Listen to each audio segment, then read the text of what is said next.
My name is Tim. I went on outreach in Indonesia and Nepal with the Sports Discipleship Training School.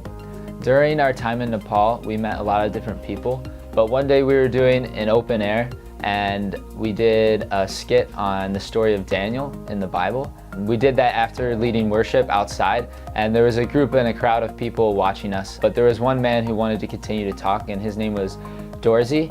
Dorsey was around 30 years old, but after meeting him, he shared that he actually had heard a lot about Christianity, but had never met any Christians before, and he really wanted to understand what we believed, and he felt like actually God might be calling him to become a Christian too. So we were leaving the next week, but we were able to set up a date to meet with him a week later.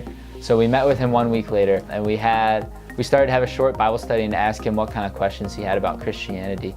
And halfway through the Bible study, he started to share about how he really feels like he's a father but not a good father, a husband but not a good husband, and about how he's been seeking and trying to change his life. He struggled a lot with alcohol, and he felt like he wanted to change, but that he really couldn't do it on his own. And he had such a soft heart to God. He said that he felt like maybe the only way was by God changing him. So we were able to share with him how God had really impacted our lives and changed us and freed us from things we weren't sure we could be free from. And then we also were able to share with him about the Bible, and for the first time he was able to really study it. And then we met up with him a couple more times, and he was really prepared to make the decision, but he had a strong desire to also share with his family, because he said as a decision he wanted his whole family to know about the hope that he was beginning to have in God. So when we left, he was able to continue to study, and it seemed like he was in a place where he was really prepared to start to follow Jesus and actually bring along his family, his wife and his kids as well on that journey.